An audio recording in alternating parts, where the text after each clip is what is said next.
Hi, Charlie. I see you on TikTok all the time. You were getting fired up there. Yes, I was because, okay, first, I just want to start this out. I am unaffiliated, but I am a Christian who believes in the right to an abortion. And a lot of the things that you were talking about with her, I really had a lot of answers for that. So the reason I actually wrote this down on a notebook, of course, I was prepared. So the reason why I believe the right to an abortion, why just anyone, if you feel that's what you need to do, then you should do it. Because Matthew 7:1 says, do not judge or you too will be judged. Although Jesus does tell us to tell people, do not sin, it's not our place to judge them, you know?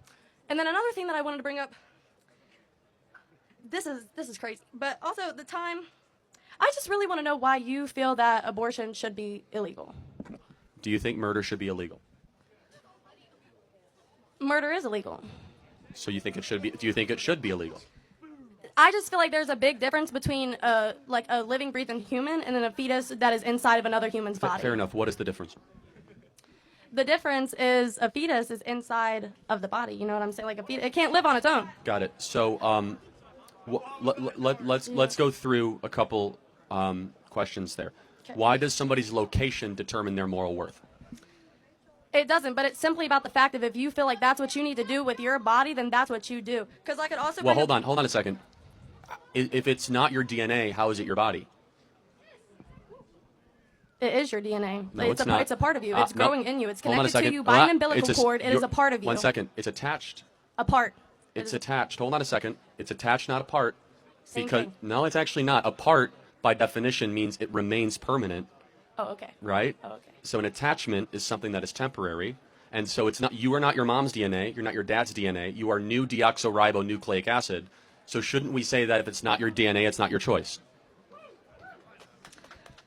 I mean, you could say that, but I mean, really, I just don't understand how you can use religion to back up your point of. I haven't used it once. She brought up religion. I'm happy to use a non-religious line of questioning. We all agree murder is wrong. Okay. We all agree that it's a human Homo sapien. Do you agree that the death penalty is wrong? Well, no, I'm actually in support of the death penalty because people do something that justifies that, but that's a separate issue because the baby in utero did not go. So what about the people who could possibly be proved innocent who have been awaiting their death sentence? Fair enough. That's a good argument, but it's separate, right? So there's been about 31 exonerations of posthumous people that have been exonerated of the death penalty. We're talking about a baby that did nothing wrong except exist. Okay. In utero, and there's about 1.5 million of them that just get discarded every year. So we agree murder is wrong. We agree it's a Homo sapien, meaning it's a human being.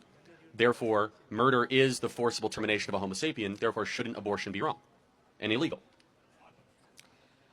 I still feel like it really, okay, for example. But to prove to me why, you use an ABC logical equation, right? So tell me under what standard, therefore, very simple, right? You're in college, you guys do this all the time, right? I hope so. So use an ABC, right? Aristotelian logic, whatever you want to use. Use an ABC sequence for me. My reasoning why I believe that abortion should be legal is because of instances like rape and incest, but I already know that your belief on that because you've already stated that if your daughter were to be raped at 10 years old, you would make her give birth to the baby. Well, the baby would be delivered, and let me tell you why. And so, but first of all, let me try to find common ground. Okay. If I say we will make rape and incest abortions legal and get rid of all the other abortions, would you agree with that? Can you repeat that? I'm so sorry. If I say that we will allow abortions to continue for rape and incest life of the mother, but all other abortions should be illegal, which is 99.4% of the time, can we make those 99% of abortions illegal? Yeah, see, I don't believe that abortion should be used as a form of birth control. So 99% of the time it is. That's all that we're debating in the country right now. So Charlie Kirk's position is a very fringe minority. People are talking about still exceptions, so we should get rid of 99% of abortions. Yes, but at the same time. So you're actually not that pro-choice, actually. But I am, because I feel like there's no way to kind of divide the basis of like what abortion is being used as birth control and what abortion. Oh, it's totally easy, actually. I mean, so you could tell through a DNA test if it's an incest baby. Mm-hmm. You could tell if it's rape because they have to file a police report, and you could tell life of the mother based on an OBGYN analysis. So okay, so then if it's that easy, then why have we not done that? Oh, because the American people don't support it. Because abortion is popularly supported as a form of birth control. That's why. So your position is actually a very rational one, and I respect you for it. 99% of all abortions are done just because people want the baby gone. 99%. That's not Charlie Kirk's numbers. That's the Guttmacher Institute, which was funded by Planned Parenthood. Okay. So do you feel as though like people who are victims of rape and incest, do you think that they should be able to get an abortion? So just so we can agree on the 99%, then I'm going to try to win you over on the other percent. Okay. Got it. So we're good on the 99? Get rid of those abortions? Yeah. Okay, cool. Somebody in this audience was conceived in rape. Can you tell me who? Nah. Nah. Why? I thought that they're less human. Those words never came out of my mouth. No, I know, but the insinuation of allowing rape for abortion is that they're not as human, therefore they should be murdered. No, that's not it's more about the mental toll that it would take on the mother to have I that totally baby. acknowledge the mental toll, but shouldn't the human being conceived in rape still get human rights? Yes, but it should be more up to the mother who has to carry the baby and who has to push it. Well, hold on, let's play that out. So even though the mom has to push it, do you still have a right to terminate somebody? Can you take away human rights if your life's going to get difficult to somebody else? If somebody else is making your life difficult, can you take away their human rights? No, but at the same time, that's where the question comes in, that it should be up between the person, But why? By what patient and their standard is that doctor. okay? For example, if a single mom has 2 kids and all of a sudden she loses her job and one of the kids is super annoying and has a learning disability, should she be able to murder that kid because it's an inconvenience to her? No. No, of course not. Not after, But why is it that all of a sudden you get considered a human being after birth, but before birth you're not?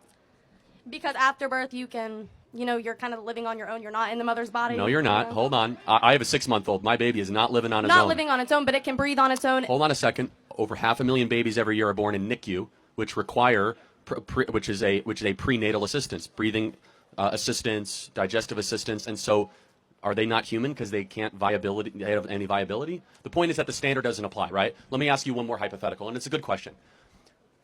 Then I'll do a Christian one because you say you're a Christian on that. I have 2 ultrasounds. Mm-hmm. One ultrasound is a baby that was conceived in rape. The other ultrasound is a baby conceived in a loving relationship. Which one is which? There's no There's I've no said difference, you're multiple right. times, there's no difference in the physical appearance of it, but the complete difference is the mental toll that it would take on No, the mother for and sure, the but person who has to carry the baby for 9 Well, hold on. months. Let's be clear. There's a mental toll when you have an abortion too. So it's not as if it's a get out of free No, jail I card. completely So understand that. it's a tough, difficult, horrible Yeah. situation. But shouldn't we be that the worst outcome after an evil is to just murder the being? Yeah. No. Why punish the baby for the crime of some guy that raped the mother? Why all of a sudden have 2 victims unnecessarily? Well, okay, let's say the mother who is raped births the baby. What if she hates the baby? What if she just cannot care for the baby? What if the baby comes out and she hates the baby because she got raped? Well, there are 2 million families right now waiting to adopt children. Okay. So put it up for adoption. There are 2 All million right. loving families that can't find kids. I just find that very interesting because the adoption process is actually very difficult in America. It is difficult. We can make it easier, but again, the issue is that there is a demand of families that want the babies.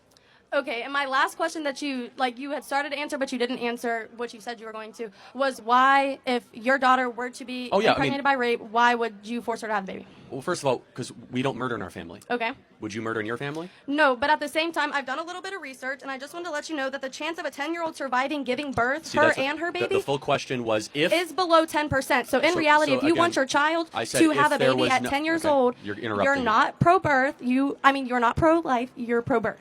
Okay, again, to be very clear, I said if there was no issue with the mother's health.